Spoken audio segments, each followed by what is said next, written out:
보통 여러분, 마음은요 행동으로 드러나기 마련입니다. 그리고 그 행동은 그의 마음이 어떠한지를 대변해요. 그래서 그의 행동을 보면 마음이 보이죠. 어떤 마음으로 목회자가 가정을 갔을 때 섬기는지 보인다는 겁니다. 여러분 오해하지 마십시오. 내 마음을 보려고 목사님 오시는가 보다 해서 더 준비하시면 안 되고요. 절대 그러신 말고요. 이와 같아요. 여러분 신앙생활도요, 예배 생활도 저는 이와 같다고 생각이 듭니다. 하나님을 사랑하고 진심으로 섬기고자 하는 마음이 있으면요, 예배를 통해 그 마음이 모습으로 드러나고요, 행동으로 드러난다고 생각이 됩니다. 그래서 예배 시간에 졸지 말라고 말씀드려요. 아니 설교를 하기 전에 졸면 제가 어떻게 해야 합니까? 네, 이미 자겠다고 오시는 거잖아요. 그런 태도는 좋지 않습니다. 마음을 차리셔야 돼요. 젊은 청년들도 마찬가지예요. 늦게 자니까요 다음날 예배 드리는 게 힘들어요. 일찍 자야죠. 저 몇 시에 잘까요? 저 일찍 잡니다. 보통 토요일은 그렇지 않고요. 근데 평상시 때는 굉장히 일찍 자요. 다음날 새벽 예배 때문에요. 저는 저희 온유와 거의 비슷하게 잡니다. 9시에서 10시 사이 잘 때가 많아요. 그만큼 우리가 예배를 준비하는 태도가 참 중요해요. 그래서 예배를 드릴 때 태도를 보면요, 그 사람이 어떤 마음으로 하나님을 바라보고 있는지를 짐작할 수 있습니다. 하나님을 향한 마음이 온전하면요, 그에 합당한 신앙의 모습이 보여질 수밖에 없죠.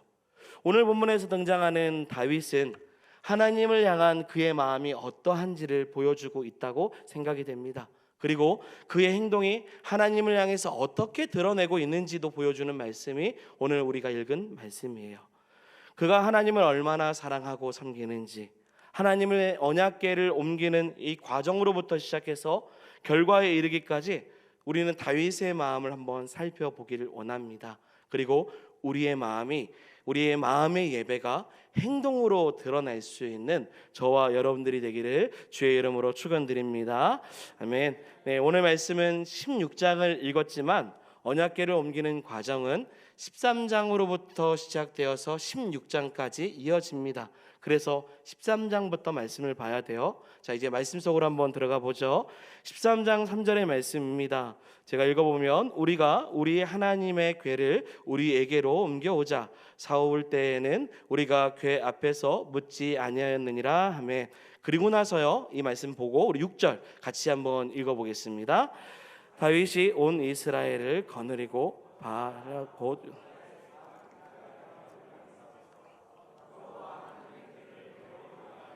이는 여호와께서 계심으로 그러한 이름으로 일컬음을 받았더라. 아멘. 사랑하는 여러분, 지금 다윗 왕은 하나님의 그 언약궤를 향한 마음을 행동으로 드러내고 있습니다. 금방 읽었던 것처럼 3절에 보니 하나님의 궤를 우리에게로 뭐 하자고 하냐면 옮겨오자라고 성경은 소개하고 있습니다. 그리고 나서 6절입니다. 온 이스라엘 공동체 전체와 하나님의 궤를 메워오자라고 함께 동조합니다. 여러분, 여기서 우리는 몇 가지 질문을 할 수 있어요. 옮겨온다라는 말은 지금 옮겨와야 될 상황과 그 이유가 있다라는 거죠. 그리고 하나님의 지금 궤가 내가 옮겨와야 되는 어떤 곳에, 다른 곳에 있다라는 의미가 이미 담겨져 있습니다. 그리고 왜 하나님의 궤를 옮겨야 될까? 이 세 가지의 질문을 할 수 있어요. 하나님의 궤를 옮기는 것이 또한 어떤 의미인가도 살펴볼 수 있습니다. 자, 여러분, 그렇다면 하나님의 언약궤는 지금 어디에 있을까요? 어디 있을까요? 원래 언약궤는 사무엘상 4장에 보면 실로에 있습니다. 그런데 블레셋과의 전쟁에서 첫 번째 패배합니다. 그러자 엘리 제사장의 불량한 아들들이죠. 두 사람인데요, 이름이 홈니와 비느하스입니다. 이 사람들이 하나님의 임재를 상징하는 그 언약궤를 전쟁에 가지고 가면 승리할 줄 알았어요. 불량한 사람들입니다. 그래서 가져갑니다. 그리고 나서 전쟁을 해요. 그런데 어떻게 됩니까? 오히려 이전보다 더 심하게 블레셋에게 크게 패합니다. 그리고 하나님의 임재를 상징하는 그 언약궤마저도 어떻게 해요? 빼앗겨버리죠. 그 후에 블레셋에 빼앗겼던 하나님의 궤는 처음에 아스돗에 있는 이 다곤의 신전에 있게 됩니다. 그런데 하나님의 궤가 그곳에 있고 나서부터 다전신곤에 있는 신상이 어떻게 되냐면 쓰러지거나 그리고 엎어지는 일이 발생이 되는 겁니다. 그리고 그곳에서 질병의 재앙이 일어나기 시작해요. 그래서 그 다음에 어디로 옮겨지냐면 가드로 옮겨집니다. 하나님의 궤를 옮겨요. 그리고 나서 에그론, 그리고 베세메스, 최종적으로 오늘 본문 우리 13장 6절에 나온 바알라 유다 곧 기랏 여아림으로 옮겨지게 되는 거죠. 하나님의 궤가 지금 이곳에 있습니다. 그곳에서 하나님의 언약궤를 뭐 하자는 거예요? 찾아오자고, 옮겨오자고 이야기를 하고 있습니다. 여러분, 언약궤를 뺏기고 나서 다시 찾아올 때까지 약 20년의 시간이 걸렸습니다. 적은 시간이 아닙니다. 하나님의 궤가 그곳에 방치되어 있었어요. 그리고 13장 3절에 보니 이스라엘 초대 왕이었던 누구죠? 사울이요. 사울은 하나님의 궤를 옮겨올 생각이 전혀 없어요. 여러분, 이 말은요, 사울 왕에게 있어서 하나님은요 우선순위가 아니라는 뜻입니다.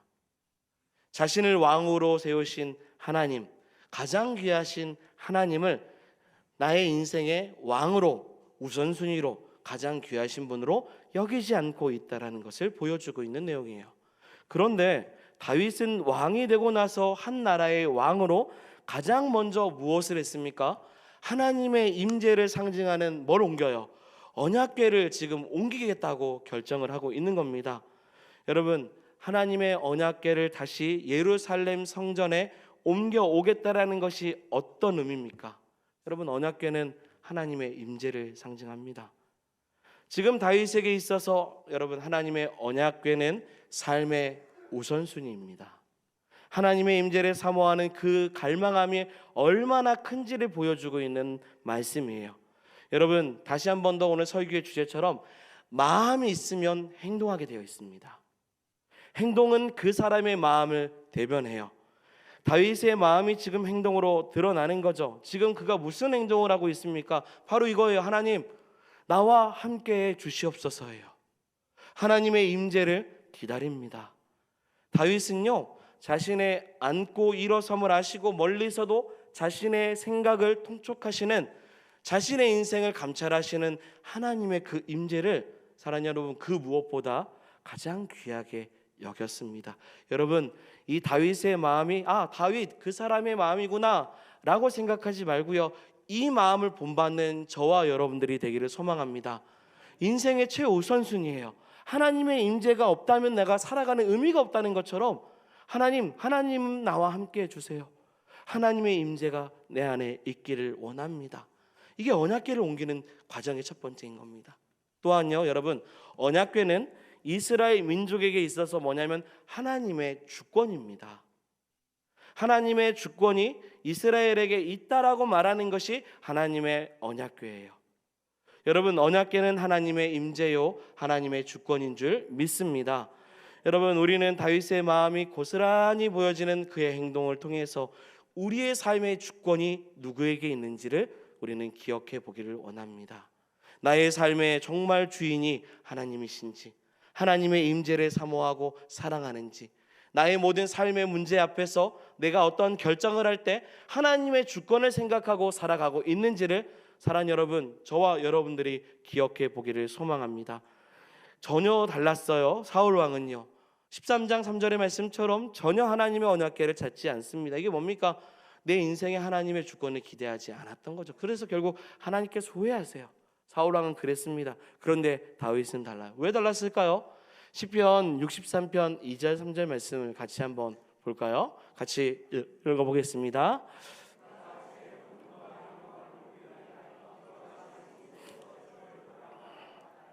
주의 인자하심이 생명보다 아멘. 할렐루야. 여러분, 이 말씀처럼요, 잠깐 띄워주시고요. 사랑하는 여러분, 주일날 교회를 올 때 이 다윗의 이 고백이 여러분들의 고백이 되어서 이 말씀은 여러분들이 좀 외우시면 좋겠어요. 하나님의 권능과 영광을 내가 보기 위하여 어디를 가는 거예요? 성전을 향해 나아가겠습니다. 정해졌으니 일주일 시간 됐으니 주일 됐구나, 그냥 무의미하게 발걸음을 따라오는 게 아니라 하나님의 권능과 영광을 내가 보기를 원합니다. 이 마음을 가지고 나아가는 성도가 되기를 소망합니다. 다윗은요 그랬어요. 왕이 되기 전부터 주의 권능과 영광을 보기 위해서 유다 광야로 때부터 계속 주의 성소를 보았어요. 그리고 주의 임재를 사모했고요. 그다음 뭐 했습니까? 주님의 주권을 인정했습니다. 그 표현이 나왔잖아요. 주의 인자하심이 뭐예요? 생명보다, 내 생명보다 낫습니다. 내 생명의 주권마저도 주님께 맡기는 거예요. 다윗은 자신의 삶과 이스라엘의 회복을 꿈꾸면서 하나님의 임재와 주권이 공동체 가운데 있기를 소망했던 것입니다. 여러분, 집중호우로 인해서 많은 지역이 무너지고 고통을 겪고 있습니다. 기도해 주셔야 돼요. 하늘에서 내리는 비, 지금도 조금씩 비가 내리고 있는데요. 그 비를 감당하지 못해서 건물들이 무너진 모습들을 영상 매체를 통해서 저는 보았습니다. 너무 안타까웠습니다. 건물이 무너지니까요, 그 집안에 있는 모든 살림살이도 순식간에 다 쓸려 나가는 것을 보았어요. 기도해 줘야죠. 우리가 함께 회복을 위해서 꿈꿔야 됩니다. 그런데 여러분, 그런 마음이 또 들었습니다. 신앙도 똑같다. 예배가 건물이라면 예배가 무너지면 그 안에 모든 것들이 다 무너진다. 예배하는 자리를 사모하지 않으면 내 삶이 다 넘어진다라는 거예요. 바라옵기는 이 자리에 있는 모든 성도들의 예배가 다윗과 같이 하나님의 임재와 주권을 인정하고 주를 예배하는 성도가 되기를 소망합니다. 이 마음으로 하나님 앞에, 하나님, 내가 예배가 우선이고 최우선순위입니다. 이게 무너지면 나는 무너질 수 있습니다. 다윗도 마찬가지였고 이스라엘도 그와 같은 마음이었죠. 우리가 하나님의 임재가 없으면 무너집니다. 그런데 여러분, 13장에 보면 이 하나님의 궤를 옮기는 과정에서 그 마음은 귀했는데 시행착오가 있었어요. 하나님의 궤는 레위인들의 어깨에 메고 옮겨야 되는데 지금 13장 우리가 지금 찾아보지는 않았지만 뭘로 옮기냐면 새수레에 옮깁니다. 그걸 언약궤에 실어서 옮겨요. 그리고 옮기는 과정에서 한 사람이 등장하는데 웃사라는 사람이 등장해요. 소들이 뛰면서 수레에 실었던 궤가 넘어질까 싶어서 손을 펴칩니다. 그게 만져요. 그 순간에 하나님의 진노가 임해서 죽임을 받게 됩니다. 이로 인해서 다윗은요, 하나님의 언약궤를 옮기는 이 상황을 잠시 또 내려놓기 시작해요. 더 이상 진행하지 못합니다. 그래서 언약궤를 가드 사람 오베데돔 집에 가져다 놓는 그런 상황에 놓여 있게 되었어요. 그리고 나서 3개월이 지났습니다. 여러분, 그것을 옮기고 싶은데 옮기지 못해서 그냥 놔둔 상태였어요. 3개월이 지났어요. 제가 계속 집중호우의 이번 주에 그런 뉴스들을 보면서 이런 이야기를 하더라고요. 집중호우를 보면 그걸 보면서 전문가들이 진단하는 내용이 이렇게 나와서 하는 걸 들어보니까요, 우리나라는 예방 차원에서 준비하는 비용보다 복구하는 비용이 훨씬 크다라는 얘기 하더라고요. 동일하죠. 소 잃고 외양간을 고치는, 예방하려고 애를 쓰는 것보다 사건이 일어나기 전에 예방하고 교육하고 준비해야 되는데 꼭 일 터지고 나서, 그리고 나서 그 일을 복구하겠다고 하면 훨씬 많은 비용과 시간이 든다라는 거예요. 자, 여러분, 언약궤를 옮기는 과정도요, 처음부터 빼앗기지 않았으면요, 혹은 올바른 방식으로 처음부터 이걸 잘 옮겼으면 이런 문제가 생기지 않죠. 또 시간을 딜레이하면서 가질 필요가 없습니다. 그런데 지금 멈췄어요. 그리고 나서 15장에 하나님의 언약궤를 옮기는 시도를 두 번째 다시 합니다. 그때 다윗은 언약궤를 레위인들을 택해서 어깨에 메고 운반해요. 그리고 다윗은 언약궤를 위해서 처소와 장막을 준비하죠. 다윗은 이전에 언약궤를 소홀하게 취급했던 자신의 모습을 회개합니다. 그리고 다윗이 준비한 장막 안에 하나님의 궤를 마침내 옮겨요. 여러분, 무너진 것을 다시 세운다는 것은 정말 어렵다라는 것을 알 수 있어요. 지금 언약궤가 옮겨지는 과정이 13장부터 지금 16장까지 나와요. 성경의 적은 부분이 아닙니다. 그만큼 언약궤를 옮기는 것이 얼마나 중요했고 빼앗기는 것은 한순간인데요, 그걸 다시 세우는 과정이 얼마나 어려운지를 알 수 있어요. 여러분, 동일해요. 무너진 예배가 다시 세워지려면요, 그리고 진리를 다시 따르려면 수많은 결단과 희생이 있게 됩니다. 절대 소홀하게 여겨서는 안 돼요. 한번 무너지면 다시 세우는 것이 정말 쉽지 않다는 것을 보여주고 있는 거예요. 자, 여기까지가 15장까지 말씀입니다. 자, 그러면 우리가 오늘 읽은 말씀은 16장이에요. 16장 1절부터 6절까지인데요. 이게 무슨 내용입니까? 이제 언약궤를 옮긴 다음이에요. 다윗은 이스라엘 민족 전체와 함께 옮기고 나서 모든 것에 감사하여서 뭐 하냐면 하나님을 예배합니다. 하나님을 찬송해요. 그것이 16장이에요.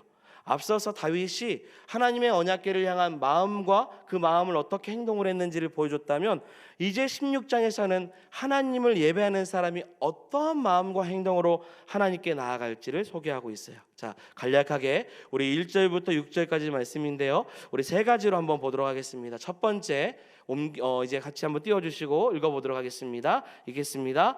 예배는 번제와 화목제를 하나님께 드린다. 아멘. 우리 1절의 말씀을 한번 읽어보도록 하겠습니다. 읽겠습니다.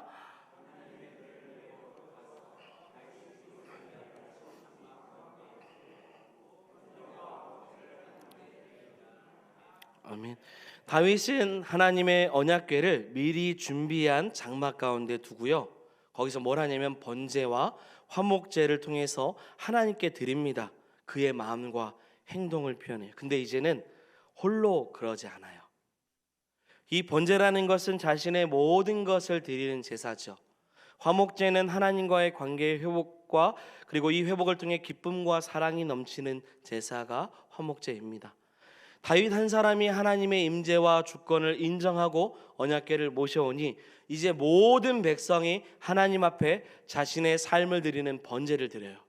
그리고 공동체가 함께 화목을 꿈꾸는 화목제를 드리고 있는 것입니다. 자, 여러분, 우리는 다윗이라는 한 사람이 하나님 앞에 어떤 태도를 가지고 사느냐에 따라서 공동체 전체가 달라지고 있다는 것을 기억하기를 소망합니다. 내가 드리는 예배의 모습, 한 사람의 모습이 공동체 전체에 영향을 끼치고 있다는 거예요. 여러분, 오늘은 우리는 주일을 맞이하여서 함께 예배를 드리고 있습니다. 우리 예배는 어떠합니까? 우리 예배는 하나님의 임재와 하나님 앞에 번제와 화목제물로 하나님 앞에 온 마음을 드리는 예배를 드리고 있습니까? 그렇게 드려야 될 줄 믿습니다. 단 한 번의 예배도요, 우리를 위해서 십자가에 달리신 예수 그리스도께서 핏값으로 세운 예배예요. 그렇기 때문에 우리는 그 예배 한 번에 한 시간을 드릴지라도요, 내 온 마음을 다해 정성을 다해 드려야 됩니다. 이 한 시간이 무너지고 내 한 사람의 예배가 온전치 않으면 나만의 문제가 아니에요. 나의 가정의 문제가 되고 나의 공동체의 문제가 될 수 있어요. 그래서 옆에서 누가 졸면 깨워야 돼요. 같이 예배하자고 독려합니다. 하나님을 바라봅시다라고 같이 힘을 내자고 애를 써야 돼요. 나는 잘 드리니 옆에 있는 지체들은 괜찮다, 이게 아니죠. 같이 하나님 앞에 번제로 나가듯 다 드려야 돼요. 공동체로 나가야 되는 것입니다. 마땅히 최선을 다해 모든 것을 드려도 아낌없이 드릴 때, 그런 하나님과의 관계가 회복할 때 진정한 예배가 일어날 줄 믿습니다. 우리는 다시 한 번 더 그런 예배를 드렸으면 좋겠어요. 번제와 같이 나의 모든 걸 드리는 예배, 화목제와 같이 서로 하나님을 바라보자고 격려하고 힘을 내는 귀한 예배가 되기를 소망합니다. 이게 첫 번째고요. 두 번째, 다윗은요, 한 사람의 마음과 행동을 통해서 공동체 전체가 어떠한 축복을 받는지 두 번째 띄워주시고 같이 읽어보겠습니다. 예배는 모든 이들에게 동일한 은혜와 축복이, 모든 이들에게입니다. 죄송합니다. 예배는 모든 이들에게 동일한 은혜와 축복이 있다라는 거예요. 자, 우리 2절 3절입니다. 같이 읽어보겠습니다. 다윗이 번제와 화목제 드리기를 마치고 여호와의 이름으로 백성에게 축복하고 이스라엘 무리 중 남녀를 막론하고 각 사람에게 떡 한 덩이와 야자 열매로 만든 과자와 건포도로 만든 과자 하나씩을 나누어 주었더라. 아멘. 여러분, 다윗은 번제와 화목제를 드리면서 모든 백성들을 축복합니다. 그리고 나서 3절에 보니 각 사람에게 뭘 줬습니까? 떡 한 덩이와 그리고 야자 열매로 만든 과자, 그리고 건포도로 만든 과자를 하나씩 나눠줬어요. 다윗이 각 사람에게 나눠준 음식은 모두 제사에서 사용된, 예배에 사용된 음식이에요. 여러분, 이 음식은 각 사람에게 나눠줄 수 있습니다. 왜냐하면 화목제이기 때문이죠. 하나님은 서로 막혀있는 담을 허물기를 원하셨고 함께 화목하기를 원하셨어요. 그리고 모든 사람들이 주 안에서 연합하기를 원하셨습니다. 그런데 여러분, 이 말씀에서 우리가 기억해야 될 것은요, 단 한 사람도 예외 없이 나눠준 음식을 동일하게 받았다는 거예요. 빈부격차도 없습니다. 남녀 구분도 없어요. 작은 선물이지만 무조건적인 하나님의 사랑이 모든 사람들에게 동일하게 적용되었다라는 것입니다. 예배는요, 하나님의 공일하심과 사랑이 어떤 특정의 사람에게만 전해지는 것이 아닙니다. 은혜는 어떤 한 사람을 위한 독점을 하는 것이 아니에요. 은혜가 필요하면요, 사랑하는 여러분, 은혜가 필요하시죠? 은혜가 필요하면요, 누구나 하나님의 은혜를 받을 수 있습니다. 예수 그리스도의 구원하심도 동일해요. 누구든지 예수를 주로 시인하면 누구나 다 구원받고요, 천국 시민권자가 되는 줄 믿습니다. 하나님은 공평해요. 하나님의 자녀를 향한 사랑이 공평합니다. 저는 예배를 드릴 때 여러분들을 위해서 이렇게 기도하고 싶어요. 거저 돌아가는 사람 하나도 없기를 저는 기도합니다. 예배를 드릴 때 우리 모두가 주의 사랑 안에 거하는 예배가 되기를 위해 저는 기도하겠습니다. 동일한 예배를 드렸음에도 불구하고 주시는 하늘 양식을 알지도 못하고 돌아가는 그런 속상한 일이 없기를 저는 기도하겠습니다. 오늘도 하나님께서 저와 여러분들에게 주시는, 목사니까 하나님께서 떡 한 덩이가 아니라 세 덩이, 네 덩이, 이게 아니라 모든 사람들에게 공평하게 주시는 떡 한 덩이와 야자 열매를 만든 과자와 건포도로 만든 과자를 주시듯 하늘 양식을 두루두루 받을 수 있는 축복이 우리 모든 성지동 교회 가운데 있기를 소망합니다. 한 사람도 그냥 가지 마시고요, 오늘 주시는 귀한 은혜 가운데 하나님 감사합니다. 제가 오늘도 떡 한 덩이를 받았습니다. 하나님 감사합니다. 이 귀한 것을 제가 주로부터 은혜로 받았습니다. 이렇게 말할 수 있는 성도가 되기를 소망합니다. 마지막 세 번째입니다. 여러분, 세 번째 같이 읽어보겠습니다. 예배는 항상 드린다. 예배는 항상 드려요. 다윗은요, 하나님의 언약궤가 도착하고 번제와 화목제를 드리고 하나님 앞에 찬양을 끊임없이 부릅니다. 레위인들을 세웠고 하나님의 언약궤 앞에서 그들이 하나님을 섬길 수 있도록 친송하죠. 5절에 보면 이런 사람을 세우겠다고 말씀하셨어요. 그리고 수금과 제금으로 나팔을 불며 예배를 준비하게 하십니다. 그리고 나서 여러분 6절 말씀 읽어보겠습니다. 6절 읽겠습니다. 띄워주세요. 제사장 항상 하나님의 언약궤 앞에서 나팔을 부니라. 아멘. 제사장 브나야와 야하시엘이 뭐예요? 항상 하나님 앞에, 언약궤 앞에서 뭐예요? 나팔을 불었어요. 할렐루야. 사랑하는 여러분, 하나님을 향한 나팔을 부르시기를 소망합니다. 다윗 한 사람만 불거나 제사장들만 부르는 거 맞아요. 그게 맞습니다. 하지만 각 사람에게 주시는 우리 인생의 하나님의 언약궤와 같은 하나님의 임재 가운데 있을 때 나팔을 불 수 있는 성도가 되기를 소망합니다. 여러분, 가정에 나팔이 있습니까? 직장 가운데 나팔이 있습니까? 어디에 나팔이 있습니까? 우리가 하나님을 예배하는 그 자리에 하나님을 부를 수 있고 하나님을 높일 수 있는 나팔을 부르는 성도가 되기를 소망합니다. 여러분, 나팔 불면 어떨까요? 주변 사람들이 들을 겁니다. 맞죠? 나팔 소리가 너무 시끄러우니까요. 여러분, 우리가 예배하면요, 누군가는 우리가 크리스천인 걸 알 거예요. 우리가 나팔을 불면, 우리가 예배하면 우리의 모습을 지켜볼 것입니다. 다윗 한 사람이 언약궤를 보고 기뻐 뛰고 즐거워했던 모습을 본 것처럼 나팔을 불면요, 누구나 그 소리에 귀를 기울이는 것입니다. 다시 한번요. 여러분, 마음이 행동으로 드러나고 그 행동이 우리의 삶 가운데 있기를 소망합니다. 교회에서는 나팔 불 겁니다.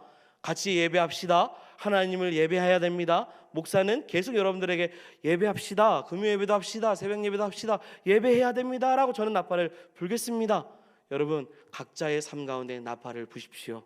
그리고 그 나팔을 부는 삶을 기뻐하시는 하나님의 언약궤, 우리에게는 말씀이고 또 성경일 수 있어요. 그 하나님의 임재 자리 가운데 나아가 기쁨으로 나팔을 부는 성도가 되기를 소망합니다. 말씀을 정리하겠습니다. 여러분, 다윗은 하나님을 향한 그 마음을 행동으로 옮겨서 언약궤를 옮기고자 했습니다.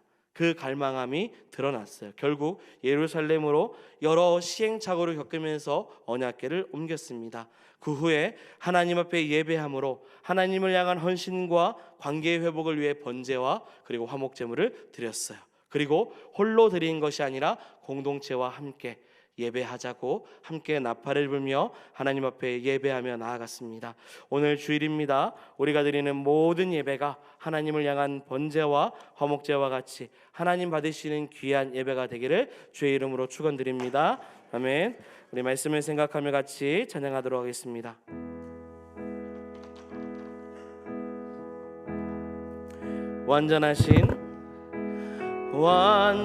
완전하신 나의 주, 의의 길로 날 인도하소서. 행하신 모든 일 주님의 영광 다 경배합니다. 완전하신 나의 주, 완전하신 나의 주, 의의 길로 날 인도하소서. 행하신 모든 일 주님의 영광 다 경배합니다.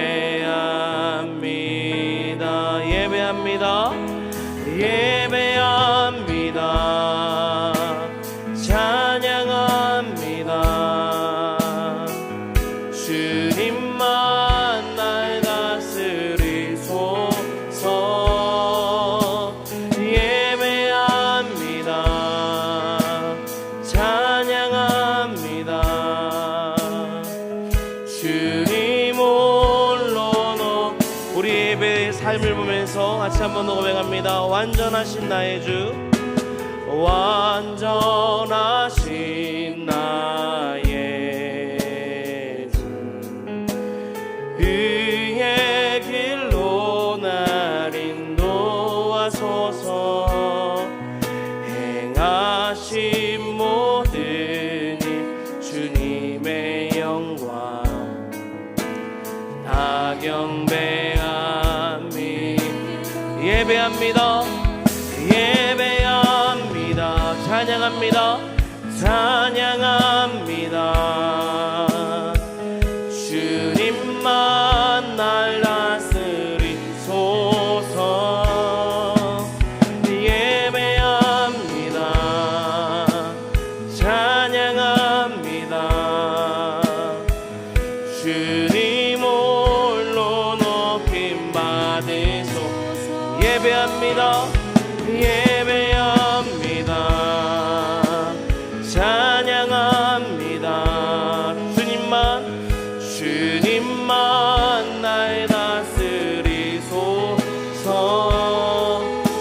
예배합니다. 찬양합니다. 주님 홀로 받으소서. 예배합니다. 예배합니다. 찬양합니다. 주님만 날 다스리소서. 예배합니다. 찬양합니다. 주님 홀로 높임 받으소서. 예배합니다. 찬양합니다. 찬양합니다. 주님만 날 다스리소서.